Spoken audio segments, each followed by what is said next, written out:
Boa noite. Boa noite. Olá, tudo bem? Boa noite a todos. Sejam todos bem-vindos. Vamos dar início então agora a mais uma live semanal do Centro Espírita Humberto de Campos. Hoje com a nossa irmã Luziane Bahia, irá abordar para a gente o tema Perdoar Sempre. Agradecemos a sintonia de todos e vamos à nossa prece inicial. Deus, Pai de infinita misericórdia e bondade, agradecemos, Senhor, por mais uma semana termos a oportunidade de estarmos aqui, pedindo, Pai, o seu olhar e a sua misericórdia por toda a nossa humanidade, nos guiando, nos iluminando a consciência nesses dias de pandemia e diante de todas as nossas dificuldades existenciais. Que não nos falte a esperança, a boa fé e o bom ânimo em dias melhores. Que o Mestre Jesus seja sempre a luz nas nossas consciências. Bom, na semana que vem nós teremos a palestra Nesse Mundo, No Mundo Tereis Aflições, com Flávia Contartese, de São Paulo. Convidamos a todos desde já.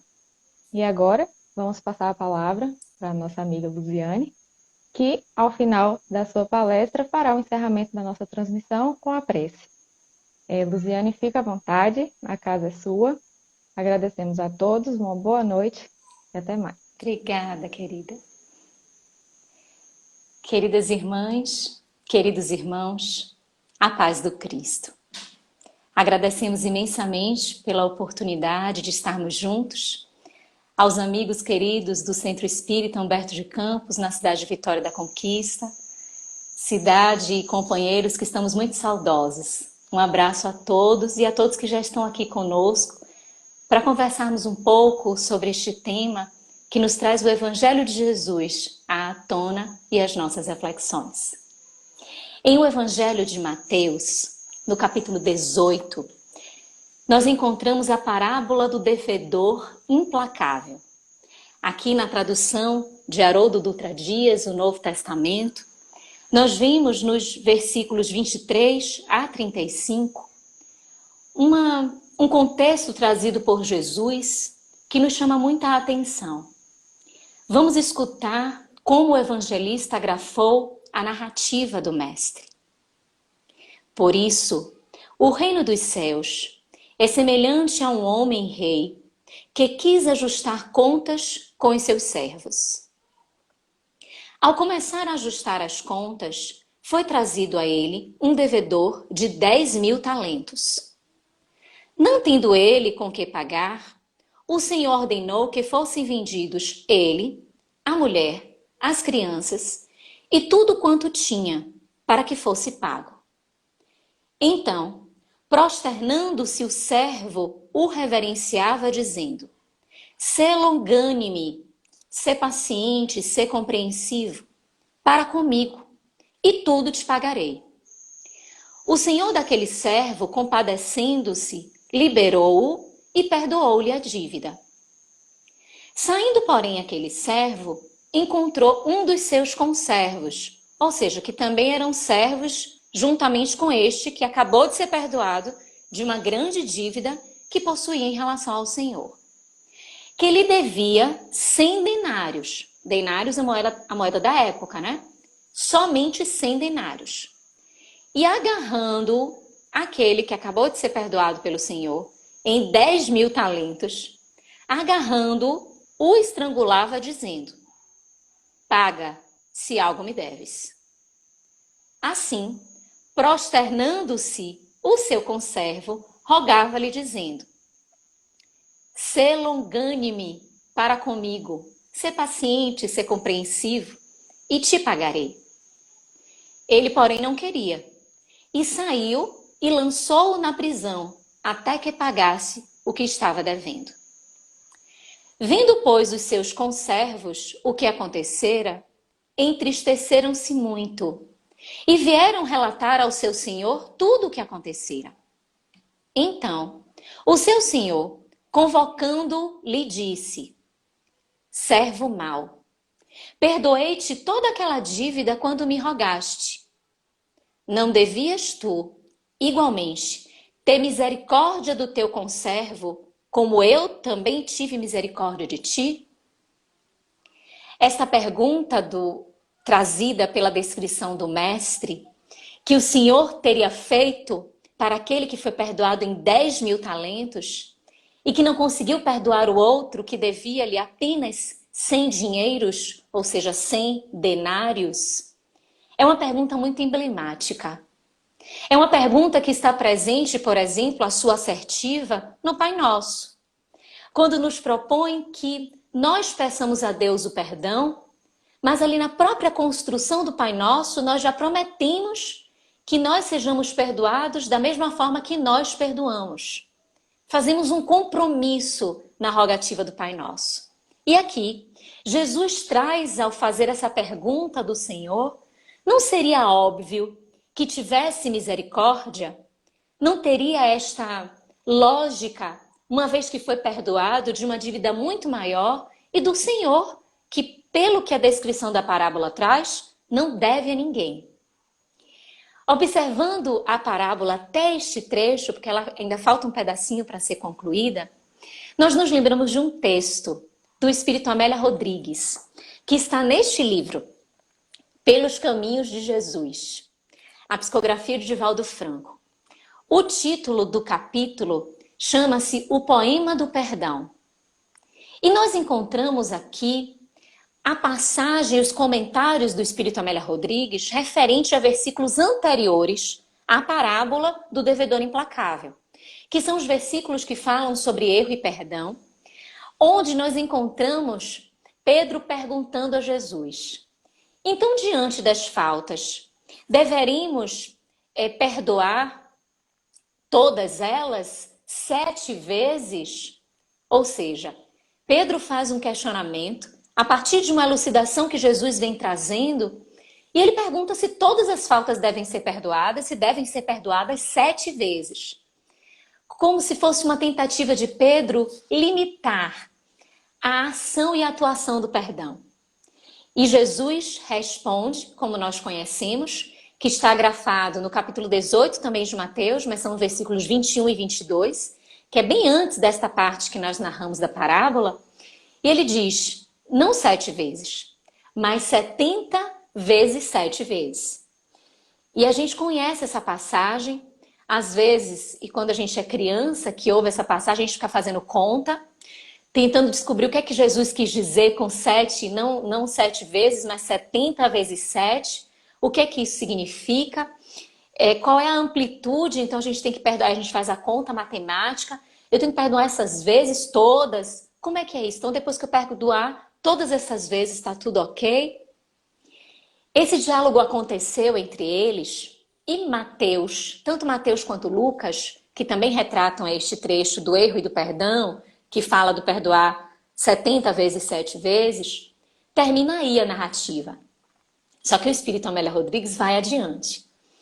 Diz a benfeitora que neste mesmo dia, logo depois, mais à noitinha, Pedro procura Jesus. E ele vai lhe questionar porque ele ficou um pouco intrigado com a conversa que eles tiveram. Então olha como a benfeitora desenvolve. Olha a pergunta de Pedro. E Pedro tem essa personalidade de estar bem inserido nas emoções, nos sentimentos. Pedro está muito presente na sua condição de humanidade, na sua condição humana, de trazer a sua marca.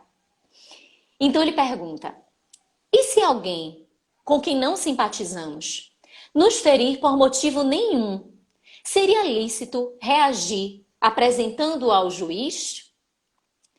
E Jesus responde, não, Pedro. Porque todo aquele que agride já está ferido internamente. Vejamos que Pedro e Jesus tiveram uma conversa mais cedo, mas Pedro não ficou contente e fez essa pergunta depois, tempos depois, né? No mesmo dia, só que mais tarde. E aí Jesus responde que não, porque aquele que fere, ele já está ferido, ele já está agredido internamente. Mas Pedro não aceita também, né? Então ele vai insistindo, olha as perguntas. Então Pedro continua. Isto, porém, não significaria apoiar a violência e permitir que os maus dominem os simples e humildes? Olha como as perguntas de Pedro têm muito a ver com as nossas perguntas na tentativa de compreender a profundidade do Evangelho. E isso é magistral, isso é especial. E aí Jesus responde: de forma alguma. Porque os maus estão doentes, portadores de tormentos destrutivos no imo de si mesmos. Eles já estão, vejamos que Jesus reitera, eles já estão adoecidos. Revidar-lhes a ofensa, fala Jesus, é forma de aumentar-lhes a capacidade de agressão. Então não faria sentido. Só que aí Pedro vai se comovendo emocionalmente. Ele já está envolvido e vai pensando cada vez mais em situações sérias. E ele pergunta: Senhor, e se da agressão pura e simples ele partir para tomar nas suas mãos desvairadas a vida de um ente querido, trucidando-a? Nesse momento, Amélia Rodrigues descreve que Pedro já está inquieto, ele já está impaciente. E Jesus responde: ainda aí, Pedro, o perdão assume um papel preponderante, porquanto mais importante se nos apresenta o desafio do amor, quanto mais grave e difícil é a situação que nos leve a perdoar. Então, mesmo nessa situação, ainda é necessário que nós olhemos para o perdão. Porque quanto mais a situação for difícil, se nós conseguimos apresentar isto que a divindade espera de nós, aí vai ter se operacionalizado a ideação do amor. Meus irmãos, Pedro chora. Diz Amélia Rodrigues: mestre, propôs ainda o companheiro com os olhos nublados de pranto. Pedro já está no auge da emoção, ele está envolvido, porque ele não consegue imaginar, para ele não tem lógica. Qual o sentido de continuar perdoando? Será que o mestre não está percebendo que eu estou incrementando a agressividade do outro? O outro tirou agora meu parente. E aí, como se Pedro achasse que Jesus não tivesse entendido, ele descreve a pergunta: mestre, saber que um vândalo, olha já a expressão, apaixonada, retirou do nosso carinho, pela violência, um filho, uma esposa ou uma mãe e não revidar, não significa apoiar e legitimar o direito da força? Nesse nível da narrativa, nós já estamos bem parceiros de Pedro no seu pensamento. Podemos não concordar, mas entendemos o que ele traz, sentimos o que ele traz. E se nos colocamos no lugar, percebemos o quanto é forte. E Jesus responde: olha a doçura, descreve a benfeitora Amélia Rodrigues. Simão, o Pai estatuiu leis das quais ninguém se evade. Como Pedro não compreendia, o diálogo de Pedro estava muito no olhar material, no terra a terra, nas relações aqui, neste mundo existencial. Jesus coloca o patamar do diálogo no que ele estava o tempo todo tentando dizer. Dizendo, mas que Pedro não estava captando. Então ele coloca: o Pai estatuiu leis das quais ninguém evade. Não colocamos aqui a questão em termos de esquecimento à responsabilidade, nem desrespeito aos códigos legais estabelecidos. Perfeito Jesus trazer isto. E a gente não duvidava disso. Jesus não está dizendo que não devesse ter um olhar para com a responsabilidade penalizada, penal, jurídica, no aspecto material. Não estava a dizer que a responsabilidade está retirada daquele que cometeu alguma falta. Jesus está a pontuar a nossa atitude perante a falta de alguém. Ele não está a dizer que este alguém vai ficar impune. Ele não está a dizer que esta pessoa que fez tudo isto que Pedro declinou e que são coisas muito sérias, graves, ele não vai ficar sem qualquer tipo de convite à reparação. Jesus quer retirar de nós a condição de juízes porque esta condição não nos pertence.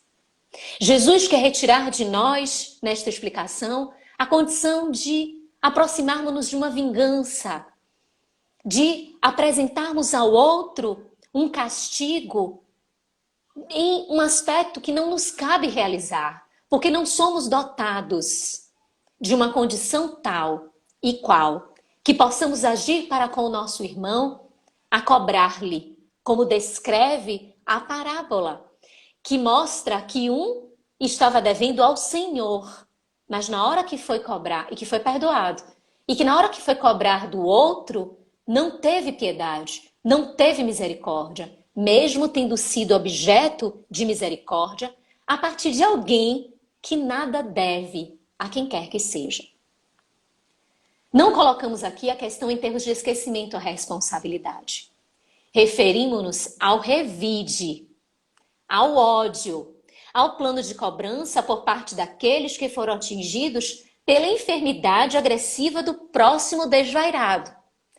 Olha o tempo todo Jesus colocando que o outro está o quê? Enfermo. Que o outro está desvairado. Que o outro enlouqueceu. Que o outro está em descompasso. Que o outro não está bem. Que para agir desta forma, seja em menor monta, agredindo pessoas, ou seja numa monta maior, ferindo desta forma, através da violência, retirando a vida das pessoas, em quaisquer das situações, se trata de uma pessoa enferma. E Jesus está convidando Pedro e toda a humanidade, a todos nós, a pensarmos sob este ponto de vista, ampliando a percepção dos fatos, para que consigamos viver a vida de relação no amadurecimento que ela nos propõe, no objetivo que ela deseja alcançar por estarmos todos numa vida que nos movimenta a sermos gregários, a buscarmos uns aos outros. E nesta vida de relação, nós temos as nossas virtudes, mas temos os nossos espinhos. E precisamos estar próximos uns dos outros para superarmos as adversidades coletivas. Para estarmos próximos uns dos outros, às vezes os nossos espinhos, eles ferem a quem está muito próximo. Mas este é o grande desafio da convivência. E é isso que Jesus nos convida a perceber. Que se o outro apresenta espinhos, nós também somos dotados de espinhos. E se ele naquele momento se apresenta naquela condição que, ao nosso ver, nós estamos olhando o fato material, a concretização, o ato, que é muito estarrecedor, que é muito violento, que faz muito mal, mas como está o interior daquele ser? É como se Jesus dissesse, a consciência dele, deixa ele. Deixa ele perante a própria consciência dele.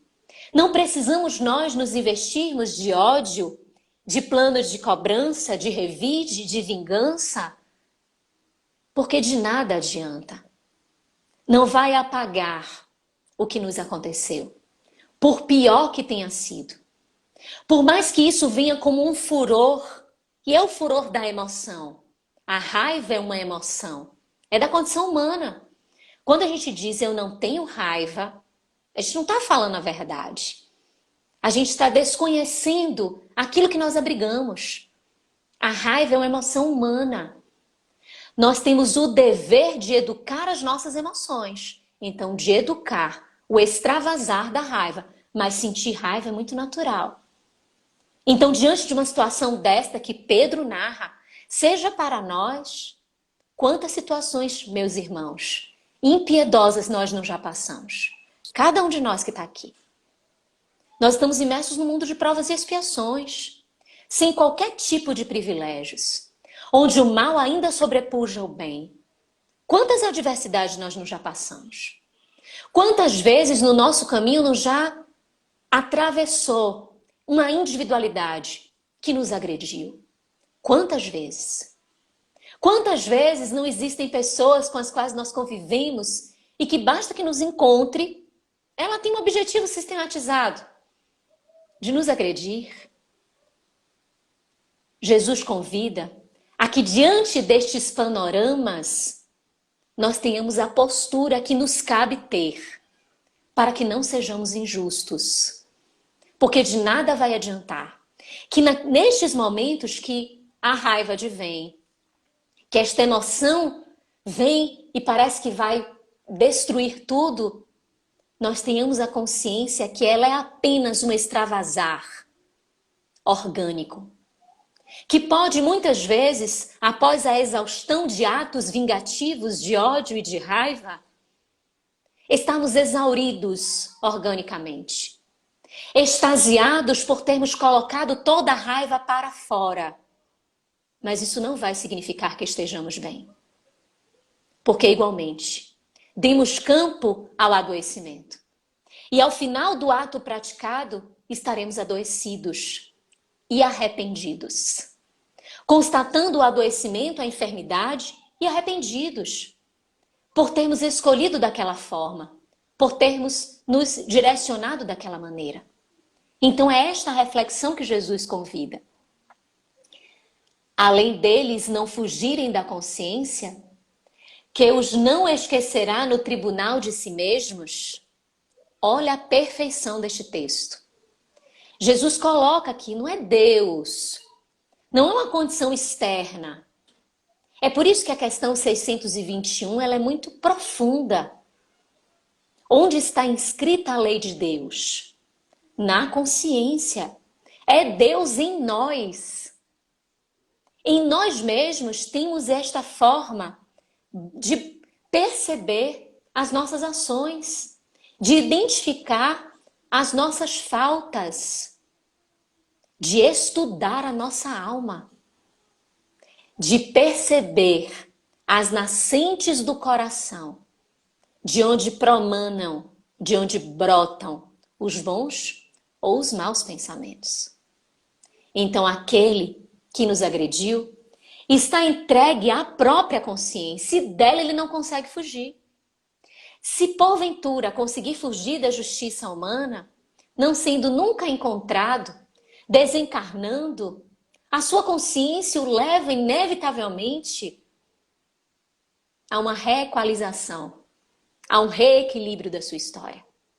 E naturalmente vai estruturar na erraticidade, vai procurar sedento de alguma maneira construir uma nova vida, uma nova existência no corpo físico, para que possa reparar aquelas faltas.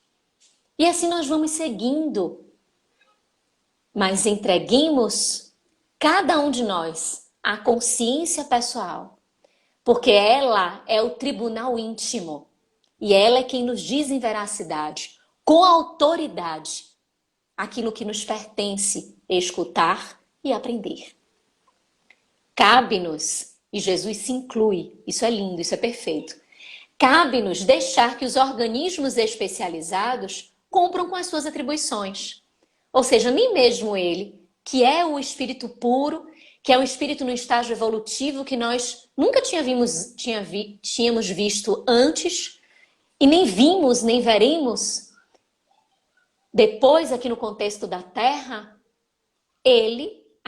mesmo ele diz, entreguemos as organizações responsáveis por isto. Nós, porém, permaneceremos confiantes de que nada acontece sem que seja da vontade do Pai. Trazendo que lição para Pedro? Aquelas pessoas que desencarnaram, é bem verdade que os atos foram violentos, foram impiedosos. E aquele que assim realizou, entrou numa faixa de compromissos que vai precisar ter a responsabilidade de reequilibrar essa sua história pessoal. Mas aquelas pessoas que se desprenderam do corpo físico, daquela forma, só Deus o sabe. Porque estava dentro da programação delas que elas partissem naquele momento. Diz o que Jesus? Não há injustiça. Nada acontece sem que seja pela vontade do Pai. Sem que seja dentro da lei de causa e efeito. Vontade aqui está em itálico. Para que a gente não interprete, então, na verdade, o Pai queria que aquelas pessoas fossem vítimas da violência? Não. Para que a lei de causa e efeito, que é uma lei natural, ela se realize, não é necessária a intervenção do homem. O homem não precisa adentrar as destinações das pessoas para matar, para agredir, para fazer cumprir a lei de causa e efeito. Deus, Pai absoluto, tem condições como Criador de que o próprio movimento das leis faça operacionalizar os efeitos que são necessários para as causas que foram construídas. Não é necessário que o homem adentre uma história de alguém e se comprometa. Quando isso acontece, ele também irá precisar depurar-se e vencer as suas más inclinações. E aí, Pedro, a gente pensa, então Pedro, ele se convenceu agora. Porque uma resposta desta, numa profundidade desta, Pedro se convenceu, certo? Olha a pergunta de Pedro. Mestre, e se por fim nos matarem? Eu fiquei pensativa com essa pergunta. Porque se Pedro pergunta se nos matarem, se ele faz essa pergunta diante do contexto que eles estão conversando, é porque ele sabe da vida após a morte. Porque não teria sentido ele fazer essa pergunta. Mas se ele sabe da vida após a morte, não teria muito sentido também ele fazer essa pergunta. E é exatamente isso que Jesus convida à reflexão. Ele diz assim, viveremos, Simão. Olha a resposta. Viveremos. Se eles matarem, se eles retirarem a nossa existência física, nós viveremos. Ninguém mata a vida. Prosseguiremos vivendo tanto quanto o criminoso também viverá. Jamais te esqueças de que a posição de vítima é sempre a melhor, a mais feliz. Quem aos outros fere, a si mesmo se fere. Quem ao próximo infelicita, a si mesmo se destrói no campo da emoção. Com a diferença de que aquele que aparentemente é o perdedor, se amar e perdoar, estará isento de quaisquer aflições, ficando inatingível, desse modo, feliz.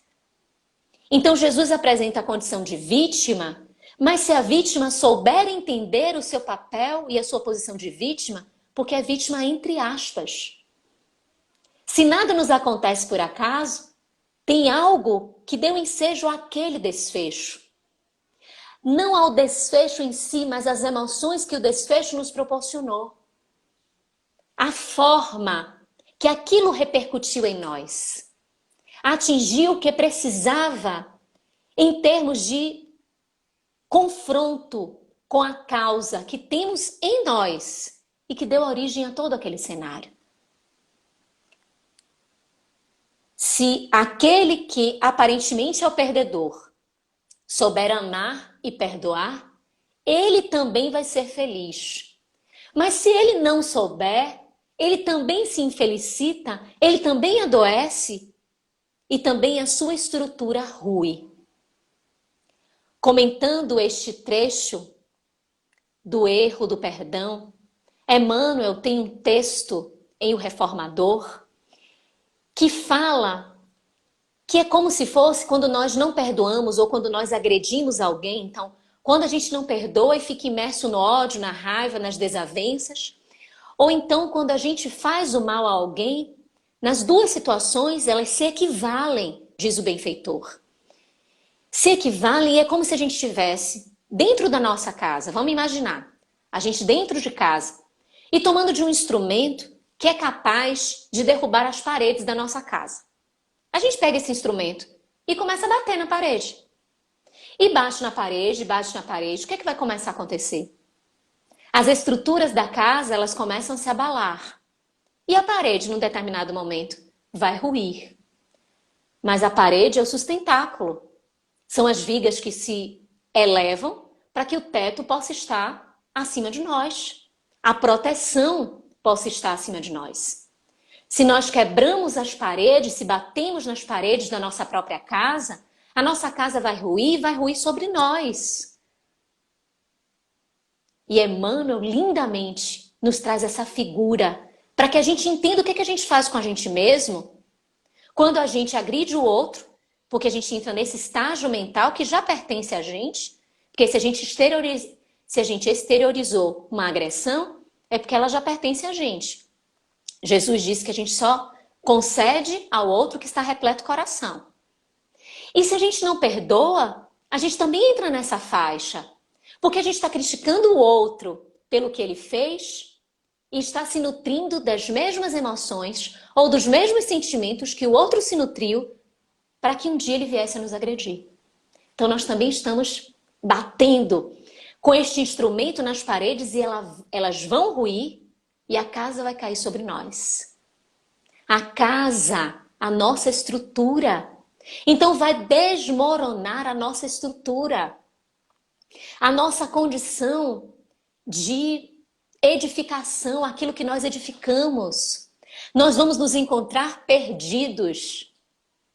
Nós vamos nos encontrar apartados daquilo que realmente precisaremos fazer, porque estamos no mesmo círculo, na mesma intenção. Todas as vezes que conversamos sobre o perdão, gostamos muito de trazer as imagens ou as histórias que os espíritos nos apresentam nas reuniões mediúnicas. Porque fica muito visível, nós aqui, todos nós, irmãos queridos, que participamos, neste momento estamos impedidos, mas que tivemos a participação ao longo da nossa história com as mediúnicas, ou que já participamos e que em outro momento não pudemos mais, mas que tivemos esta experiência com as reuniões mediúnicas.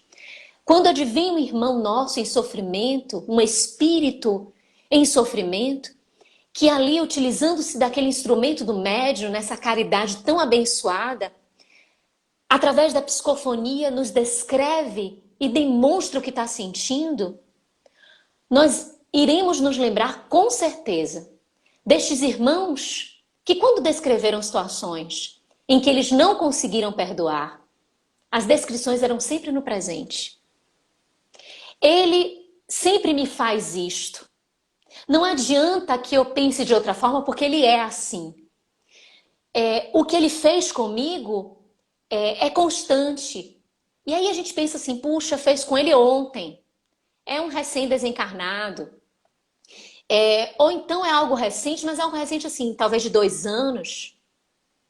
Irmãos, quando nós vamos conversar e que os espíritos permitem que a gente tenha acesso a algumas informações, porque eles acabam deixando escapar, quando a gente olha o contexto que eles estão falando, às vezes tem mais de século.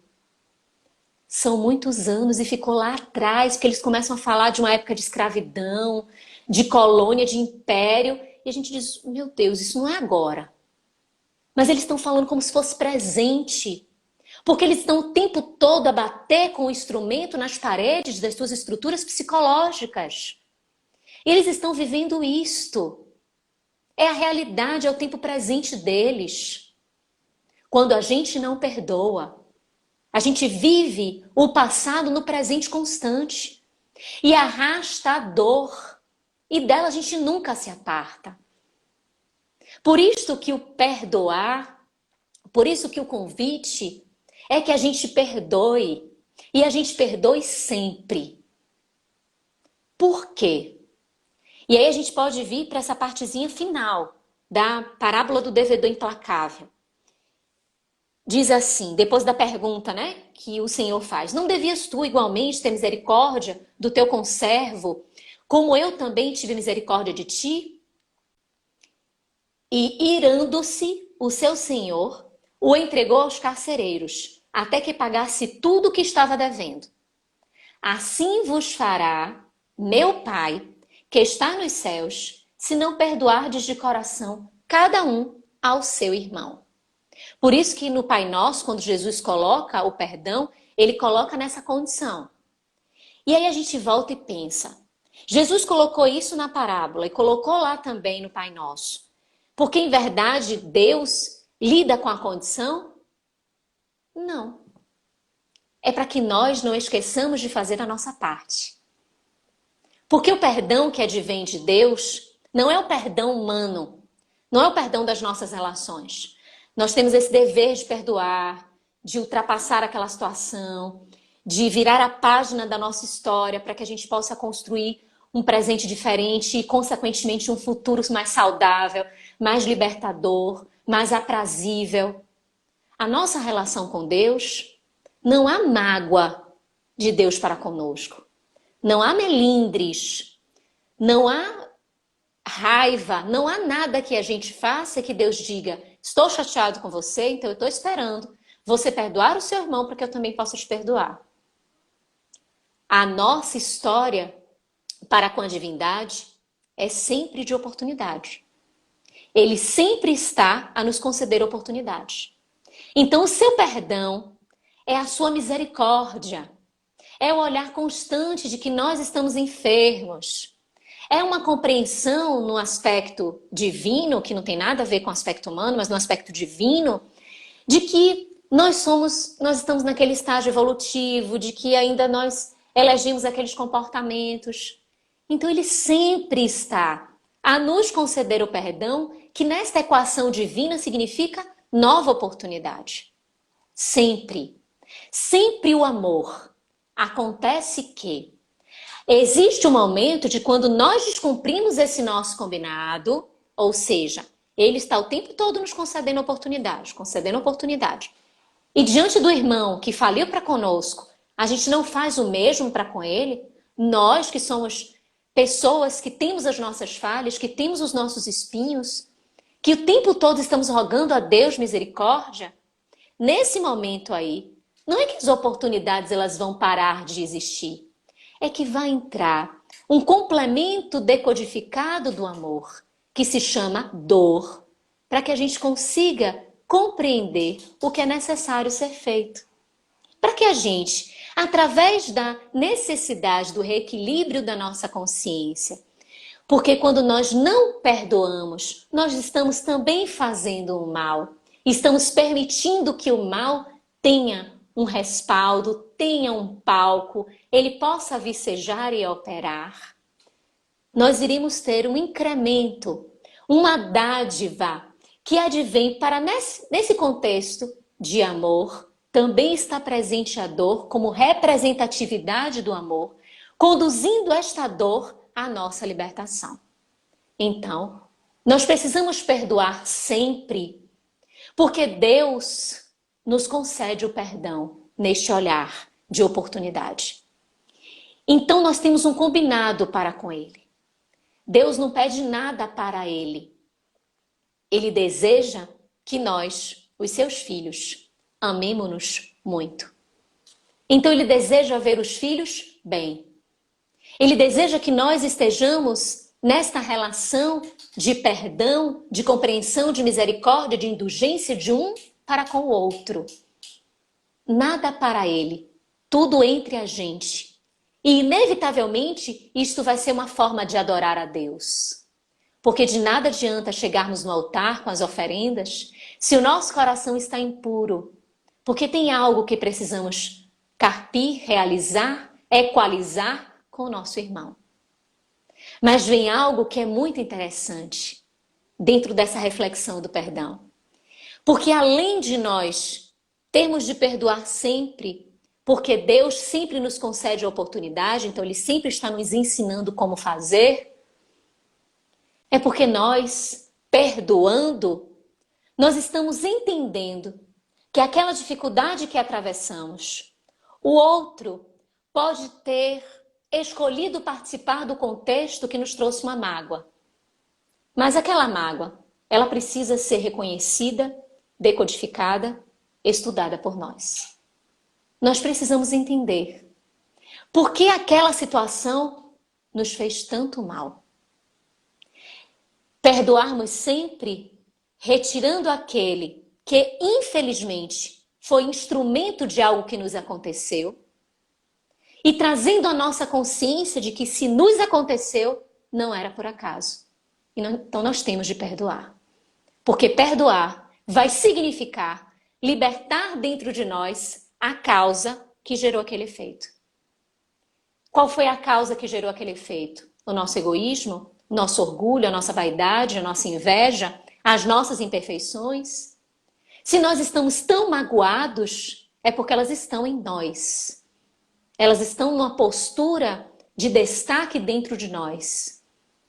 E fazemos plateia para essas situações. Então, perdoar o outro é libertar-se destas imperfeições. É dizer, ok, o outro fez, mas ele foi infeliz. Ele não tinha nada de estar nesse contexto. Ele se inseriu aqui por causa das imperfeições dele. Mas eu agora estou, eu e a situação que me fez mal. Me fez mal por quê? O que é que ela quer falar e ela quer falar com o que dentro de mim? O que é que dentro de mim precisa se transformar para que novas situações como esta não aconteçam? Ou se acontecer, elas não vão me incomodar. Porque a gente só precisa ensaiar, exercitar o perdão quando aquilo nos incomoda. Se uma criança nos agride, nós vamos ficar irritados com uma criança? Nós vamos precisar perdoar uma criança? A gente nem se magoou. Por quê? Porque a gente entende uma criança. Não sabia o que estava fazendo. É o que Jesus diz na cruz. Perdoa-os, Pai, porque eles não sabem o que fazem. Jesus estava magoado, chateado, aborrecido, melindrado? Claro que não. Estava lamentando. Estava entristecido pela escolha que a humanidade fez. E que coube à humanidade readequar o seu rumo ao longo da história. Diante deste drama que situou-se no contexto da história. Então, olharmos o fato e não a pessoa que gerou este fato. Porque como nos convida Jesus, através da mediunidade de Divaldo Franco, através dos relatos trazidos pelo Espírito Amélia Rodrigues, a fala de Jesus é uma fala de compreensão. Então a gente pensa, perdoar sempre. Ok, porque eu também vou me libertar. É algo que eu vou fazer de bom para mim. Porque aquela situação, retirando a pessoa, ela tem algo a me dizer. Então aquela pessoa foi um infeliz, que entrou na minha história, que fez parte da minha história. Talvez porque, no passado, eu também tenha entrado na história dele. E ele agora, como não conseguiu me perdoar, veio criar essa situação e embaraçar o meu percurso. E aí a gente se pergunta, mas como a gente pode perdoar? Qual o exercício diário que a gente pode fazer para perdoar? Os Espíritos nos convidam, Jesus nos convida a que primeiramente olhemos o outro como ser humano. Descrevamos o outro para nós mesmos. Quem é o outro? É um espírito encarnado, num planeta de provas e expiações, e que por obviedade passa muitas adversidades. Se eu conheço de mais perto, eu vou ver quais são as lutas que ele enfrenta, eu vou observar quais são as lidas que ele tem de confrontar-se diariamente, eu vou buscar compreender o que é que o perfil do outro me traz. Este é um exercício de entendimento de que nós precisamos deixar que o outro seja como ele é. E isso é tão difícil para a gente. A gente quer mudar o mundo, a gente quer mudar todo mundo, tendo apenas de lembrar que nos cabe a nossa modificação, a nossa transformação. O dever é para conosco. Então, o primeiro ensaio, um primeiro exercício é compreender o outro. Perceber que no estágio de evolução que nós estamos, ele está suscetível ao erro, como eu também estou suscetível ao erro. Ambos podemos nos equivocar. E se isso é possível acontecer, o esforço para que nós perdoemos é nesse sentido. A misericórdia é trazer ao coração a miséria do outro, a dor do outro, a imperfeição do outro, a dificuldade que o outro passa. Lembrando que o outro é nosso irmão, onde inevitavelmente na história que vai o tempo todo nos aproximando, o nosso desiderato é de uma grande fraternidade universal. Então ele pode ser o outro agora, tão apartado, mas ele é o próximo. Que todas as vezes que nós nos incomodamos ou que temos situações a nos desvencilhar e que se torna tão pessoal, esse próximo vai se aproximando e vai se tornando cada vez mais próximo. para que a gente consiga entender e desatar os nós que atravancaram o processo das nossas relações.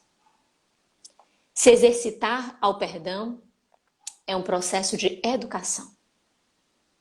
Então, enveredar por este objetivo é um objetivo de todo cristão. Porque Jesus falou isso a Pedro, de que nós devemos perdoar não 7 vezes, mas 70 vezes 7 vezes, ou seja, de forma ilimitada.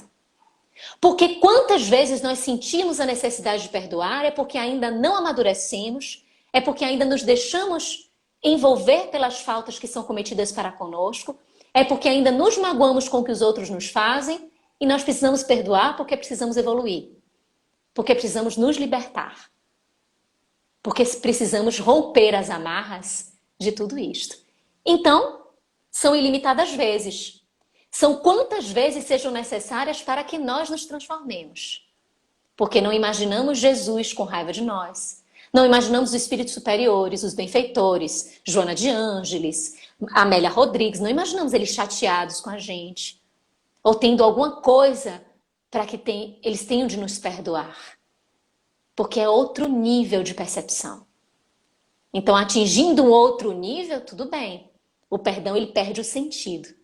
Mas enquanto estivermos guardando em nós as dificuldades que estes embaraços nos proporcionam, é necessário o perdão. Então, é um processo de educação, de estarmos atentos, de observarmos os fatos, de observarmos das nossas emoções, como nós dissemos, por que nos feriu tanto?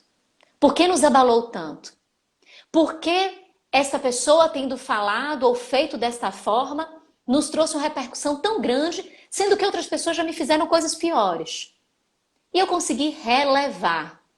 Aos olhos dos outros, as pessoas podem chegar, puxa, mas isso que te aconteceu, você vai deixar isso mesmo? E a gente diz, não, tá tudo tranquilo, tá tudo certo, esquece, não teve nada demais. E era considerado pelos outros como algo tão sério. E a gente diz, realmente eu consigo lidar com isso. Mas por que o que o outro fez? Aquilo ali diz muito para nós. Então, é um processo de educação. Seja educação, a gente tem que dar tempo. A gente tem que se doar, se dedicar ao projeto perdão. A gente tem que se dedicar. Não deixar a vida correr solta, sem que a gente faça a reflexão destas nossas emoções, a partir dos fatos nos quais nós estamos inseridos. Então, é um exercício de atenção, de estarmos despertos, de botarmos a nossa consciência para amadurecer e questionar, como propõe Santo Agostinho, como a própria doutrina dos Espíritos, pautada no Livro dos Espíritos de Perguntas e Respostas, nos convida a conhecermos-nos. E nesse processo de educação, de doação de um tempo da atenção, do cuidado para nós mesmos, de percebermos atentamente aquilo que nós precisamos entender, tudo isto vai nos conduzindo a um processo natural do perdão, que é ultrapassar obstáculos, que, como dissemos, são obstáculos que estão dentro de nós. Todas as vezes que nós conseguimos perdoar, algo dentro de nós se reparou. Algo dentro de nós se refez. Então, olhando a acepção da casa trazida por Emmanuel, se a nossa casa tem alguns sinais dos instrumentos que utilizamos em outros comportamentos e ferimos a parede, nesse momento que vamos perdoando, é como se estivéssemos reparando, para não deixar que esta estrutura ela possa romper. Nós vamos reparando, porque nós entendemos o processo daquela dor, entendemos o que aquilo significava para nós e, amadurecidos, damos um passo à frente. Saímos daquela roda de circunstância. O que é ficar preso? Ora, mas Deus não vai continuar concedendo a oportunidade? O que é ficar preso? Aí diz Amélia Rodrigues, é preso na roda da reencarnação até se libertar daquela situação. Então é preso num sentido da expiação, que é o objetivo que a questão 167 do Livro dos Espíritos nos traz para refletir. Qual o objetivo da reencarnação? Expiação, que é esse ficar preso, a reencarnação e a gente retornar para expiar. E quanto mais a gente se compromete, mais a gente aumenta a dívida e mais a gente volta para expiar. Mas Deus é tão justo, misericordioso e bom. A sua justiça é amor, o amor é justiça. Tudo está muito vinculado e faz parte da mesma situação, que nós temos propostas de transformação, de progresso da humanidade, que simboliza um progresso nosso e um progresso coletivo.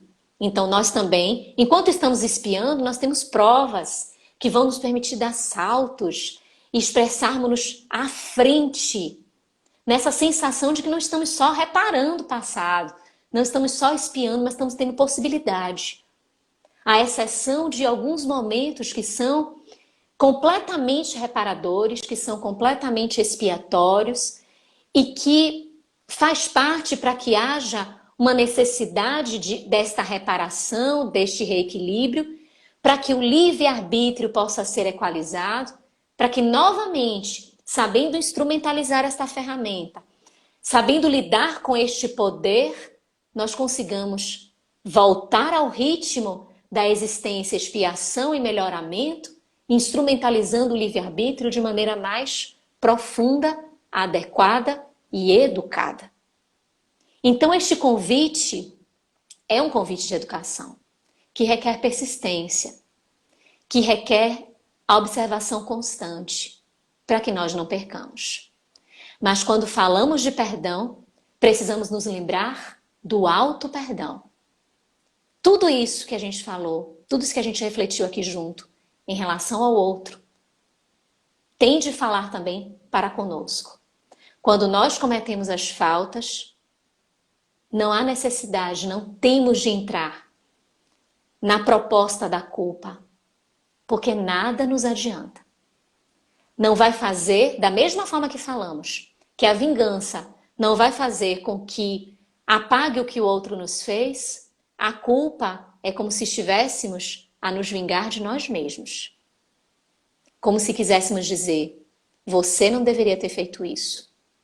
E por que você fez? Você não deveria ficar fazendo isso, ter feito isso. E aí a gente insiste, a gente insiste. E essa culpa só vai nos fazer ficar inseridos no mesmo círculo, estagnados, girando em dor e sofrimento, atrelando-nos a outras mentes que também desejam aquela nossa condição espiritual, emocional, sentimental, e não vamos fazer o que precisamos realizar. Diante da queda, olharmos a queda e nos levantarmos. Só cai quem está caminhando. É muito difícil alguém que está parado cair, a não ser porque teve alguma disfunção orgânica, alguma questão que de uma hora para outra vai e cai. Mas para cair é necessário estar caminhando, é necessário estar em movimento, é necessário estar em construção. Então a queda faz parte da nossa estrutura, da nossa caminhada. Pode acontecer de nós cairmos porque estamos tentando acertar. Não porque queríamos errar, porque estamos tentando acertar. Caímos, olhemos a situação e nos reergamos. Porque Jesus disse, vá e não tornes a pecar. Ele não disse, fique parado e viva aí lamentando a situação que foi feita. O que foi feito já foi. Ah, eu não queria que acontecesse. Não queria, mas aconteceu. Não dá pra gente voltar.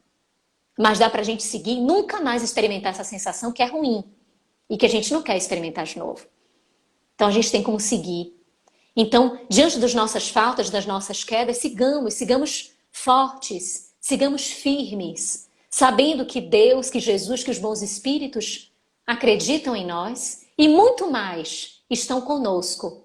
E todas as vezes que decidimos caminhar firmes nesta tentativa da construção do reino dos céus em nós, nós temos o respaldo da espiritualidade, num coro uníssono, a nos trazer força e coragem para que não desistamos.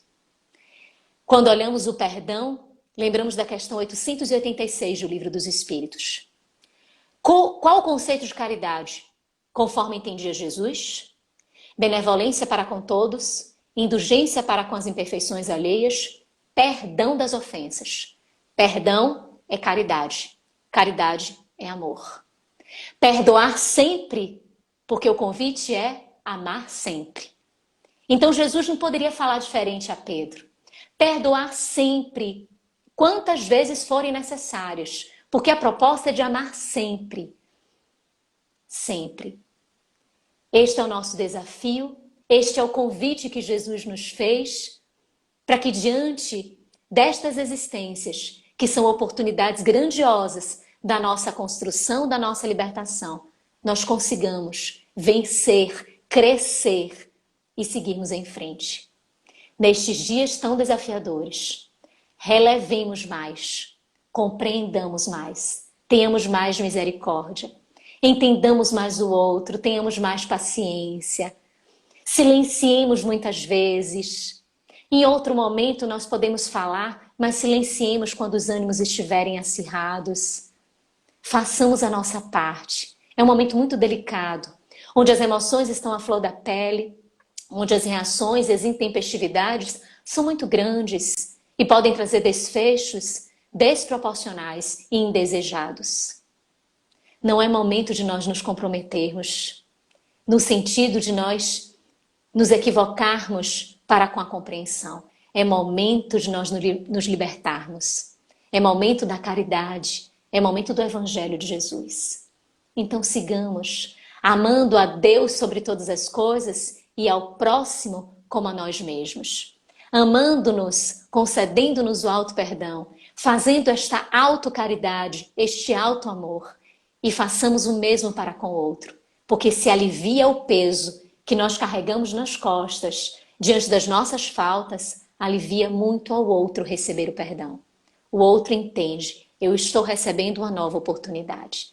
E ele também tem a oportunidade de amadurecer. Ele está tendo a nova circunstância, nova proposta para que ele também possa crescer e assim animar-se e assim encontrar um rumo de ideal e de positividade para a sua existência. Vamos agradecer a Jesus. Senhor, amigo de todas as horas, estamos imensamente gratos por este momento, felizes por estarmos entre irmãos, onde a melodia que soa aos nossos ouvidos e corações é a do Teu Evangelho. Fortalece-nos, Senhor, sempre, para que cumpramos os nossos deveres, pautados neste propósito educacional, melhorando-nos a cada instante, seguindo firmes cada passo.